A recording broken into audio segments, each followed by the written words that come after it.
जय यीशु की। मैं हूं प्रियंका रामोर और आप देख रहे हैं रेडियो वार्ता शीर्षक की हिंदी सर्विस।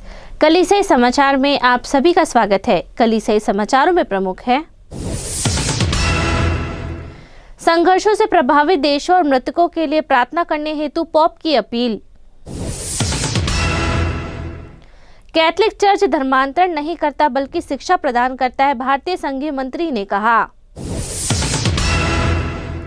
केरल में बिशप को मिली जान से मारने की धमकी की पुलिस जांच कर रही है। धन्य रानी मरिया की कहानी 60 से ज्यादा सिनेमाघरों में फिर से दिखाई जाएगी। सर्वोच्च न्यायालय ने धर्मांतरण विरोधी कानून के खिलाफ याचिकाओं पर राजस्थान सरकार से जवाब मांगा।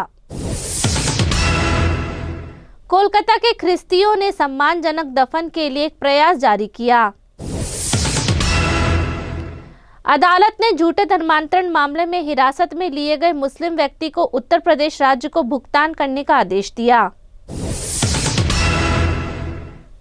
अब जानते हैं समाचार विस्तार से। संघर्षों से प्रभावित देशों और मृतकों के लिए प्रार्थना करने हेतु पोप की अपील। संत पेत्रुस महागिरजाघर के प्रांगण में आम दर्शन समारोह के दौरान पोप ने विश्वासियों से विश्व शांति के लिए, खासकर 4 साल के गृह युद्ध और गंभीर मानवीय संकट से जूझ रहे एशियाई देश म्यांमार के लिए और मृतक विश्वासियों की चिर शांति के लिए प्रार्थना करने का आह्वान किया। पोप लियो 14वें ने संत पेत्रुस महागिरजाघर के प्रांगण में बुधवार आम दर्शन समारोह के दौरान इतालवी भाषी विश्वासियों को अभिवादन कर सशस्त्र संघर्षों से प्रभावित लोगों के लिए प्रार्थना करने हेतु आमंत्रित किया और अंतर्राष्ट्रीय समुदाय से हार्दिक अपील की कि वे म्यांमार के लोगों की सहायता के लिए आगे आए, जो गृह युद्ध और हिंसा और अनेक मानव अधिकार उल्लंघनों से प्रभावित है, जिसके कारण गंभीर मानवीय संकट पैदा हो गया है। कैथोलिक चर्च धर्मांतरण नहीं करता बल्कि शिक्षा प्रदान करता है, भारतीय संघीय मंत्री ने कहा। 3 नवंबर को नई दिल्ली के तालकटोरा स्टेडियम में आयोजित फरीदाबाद आर्चडायसिस के प्रथम महानगरीय आर्चबिशप के भव्य पदस्थान समारोह में संघीय मंत्री किरेन रिजिजू ने शिक्षा और सामाजिक विकास में कैथोलिक चर्च की महत्वपूर्ण भूमिका की प्रशंसा करते हुए कहा कि चर्च लोगों का धर्मांतरण नहीं करता बल्कि ज्ञान का प्रसार करता है। मंत्री रिजिजू की यह टिप्पणी सरकार और ईसाई समुदाय के बीच चल रही बातचीत के बीच आई है। उनके बयान में भारत भर में शिक्षा, स्वास्थ्य सेवा और सामाजिक उत्थान में चर्च के दीर्घकालीन योगदान की सराहना की गई। पर्यवेक्षकों ने उल्लेख किया कि धर्मांतरण के आरोप में छत्तीसगढ़ में 2 ननों की गिरफ्तारी के बाद हाल ही में संबंधों की परीक्षा हुई थी। हालांकि मंत्री की टिप्पणियों ने धार्मिक समुदाय और राज्य के बीच आपसी समझ और सम्मान की दिशा में नए सिरे से प्रयास को दर्शाया। केरल में बिशप को मिली जान से मारने की धमकी की पुलिस जांच कर रही है। केरल राज्य में पुलिस ने कैथोलिक बिशप को कथित तौर पर खुद को इस्लामी डिफेंस फोर्स ऑफ इंडिया कहने वाले एक संगठन से मिली जान से मारने की धमकी की जांच शुरू कर दी है। थमनासेरी धर्म प्रांत के बिशप रिमगियोस इंटानियल को मलयालम में लिखे एक पत्र में यह धमकी मिली थी, जो उनके कार्यालय में हाथ से पहुंचाया गया था। एक धर्म प्रांत अधिकारी ने 3 नवंबर को बताया, धर्म प्रांत के चांसलर फादर सेबेस्टियन ने कहा, हमें 31 अक्टूबर को बिशप हाउस में जान से मारने की धमकी वाला पत्र मिला है। उन्होंने कहा कि पत्र को तुरंत जांच के लिए थमनासेरी पुलिस को सौंप दिया गया है। उन्होंने पत्र की विषय वस्तु का खुलासा करने से इनकार कर दिया है और कहा कि बिशप इस समय विदेश में है। धन्य रानी मरिया की कहानी 60 से ज्यादा सिनेमाघरों में फिर से दिखाई जाएगी। पुरस्कार विजेता Hindi film the face of the faceless के तमिल और तेलुगु संस्करण 21 नवंबर को 60 से ज्यादा सिनेमाघरों में रिलीज होंगे, जो धन्य रानी मरिया वडक्कल की प्रेरक कहानी को जीवंत करेंगे, जो एक फ्रांसीकन क्लेरेटियन नन और समर्पित सामाजिक कार्यकर्ता थी और 1995 में गरीबों के बीच अपने मिशन के लिए शहीद हो गई थी।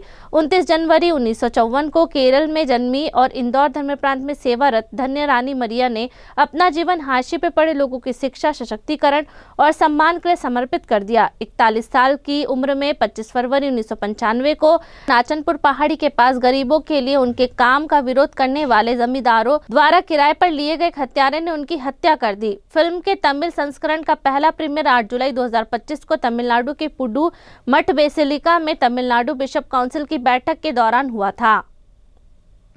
सर्वोच्च न्यायालय ने धर्मांतरण विरोधी कानून के खिलाफ याचिकाओं पर राजस्थान सरकार से जवाब मांगा। सर्वोच्च न्यायालय ने राजस्थान सरकार से धर्मांतरण को अपराध घोषित करने वाले उसके नए कानून के खिलाफ उठाई गई कानूनी चुनौतियों पर अपना जवाब दाखिल करने को कहा है। न्यायमूर्ति विक्रम नाथ और न्यायमूर्ति संदीप मेहता की खंडपीठ ने 3 नवंबर को राजस्थान विधि विरुद्ध धर्म संपरिवर्तन प्रतिषेध अधिनियम 2025 की संवैधानिक वैधता को चुनौती देने वाली 2 याचिकाओं को स्वीकार कर लिया। याचिकाकर्ताओं ईसाई पत्रकार और कार्यकर्ता जॉन दयाल और शोधकर्ता एवं मानवाधिकार कार्यकर्ता एम हुजैफा ने अलग अलग याचिकाओं में न्यायालय से अपने मामले के निपटारा तक इस घोर कानून को निलंबित करने का आग्रह किया है। हालांकि न्यायालय ने राज्य सरकार की सुनवाई के बाद ही उनकी मांग पर विचार करने के लिए सहमत हुआ है। राज्य के पास जवाब देने के लिए 4 सप्ताह का समय है। कोलकाता के ख्रिस्तियों ने सम्मानजनक दफन के लिए एक प्रयास जारी किया। कोलकाता में ख्रिस्ती समुदाय ने सभी लोगों को, चाहे उनकी आर्थिक पृष्ठभूमि कुछ भी हो, सम्मानजनक अंतिम संस्कार प्रदान करने के लिए नई पहल शुरू की है। कोलकाता के ख्रिस्ती समुदाय के लिए सब मृत विश्वासियों का दिन 1 दिन से अधिक समय तक बना रहेगा। सम्मान समाधि पहल की शुरुआत के साथ वे लोगों को उनकी मृत्यु के क्षण में भी सम्मान प्रदान करते रहेंगे। कोलकाता की ख्रिस्ती दफन बोर्ड के अनुसार यह परियोजना करुणा और समावेशिता का एक प्रतीक है और इसने विभिन्न ख्रिस्ती समुदाय के प्रतिनिधियों को एक साथ लाया है। ख्रिस्ती दफन बोर्ड ने बताया कि सम्मान समाधि पहल का उद्देश्य यह सुनिश्चित करना है कि सभी को, चाहे उनकी आर्थिक पृष्ठभूमि और स्थिति कुछ भी हो, सम्मानजनक और निःशुल्क अंतिम संस्कार मिले। अदालत ने झूठे धर्मांतरण मामले में हिरासत में लिए गए मुस्लिम व्यक्ति को उत्तर प्रदेश राज्य को भुगतान करने का आदेश दिया। उत्तर प्रदेश राज्य के इलाहाबाद उच्च न्यायालय ने पुलिस द्वारा 5 मुस्लिमों पर हिंदू महिला का धर्म परिवर्तन करने का झूठा आरोप लगाए जाने के बाद सरकार को लगभग 75,000 रुपए का भुगतान करने का आदेश दिया है।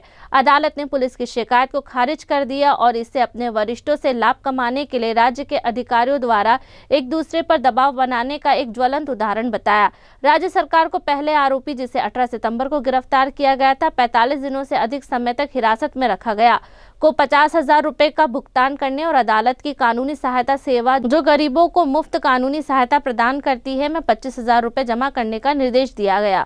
हालांकि इस मामले में 5 लोगों के नाम थे, लेकिन केवल मुख्य आरोपी को ही हिरासत में लिया गया। इन 5 पर एक कथित धर्मांतरण रैकेट के तहत एक हिंदू गृहिणी को बहला फुसलाकर इस्लाम धर्म अपनाने के लिए प्रेरित करने का आरोप था। अदालत ने कहा कि कथित पीड़िता ने पुलिस को बताया कि उसने अपना धर्म नहीं बदला है, फिर भी अधिकारियों ने मामला दर्ज कर लिया और अपहरण व चोरी के आरोप भी जोड़ दिए। राज्य के चर्च नेताओं ने इस फैसले का स्वागत करते हुए कहा कि यह उत्तर प्रदेश गैर कानूनी धर्म परिवर्तन प्रतिषेध अधिनियम 2021, जिसे व्यापक रूप से धर्मांतरण विरोधी कानून के रूप में जाना जाता है, के तहत झूठे मामले को खारिज करने के लिए एक मिसाल कायम कर सकता है। इसी के साथ कल से समाचार समाप्त हुए। अगली बार फिर मुलाकात होगी नई खबरों के साथ। नमस्कार। रेडियो वेरितास एशिया आपके लिए लेकर आए हैं RVA mobile app. RVA mobile app पर हमारे विभिन्न प्रकार के कार्यक्रमों का लाभ लें, हमसे जुड़े और एशियाई ईसाईयत की आवाज का हिस्सा बने। आज ही ऐप स्टोर एवं प्ले स्टोर से RVA मोबाइल ऐप डाउनलोड करें।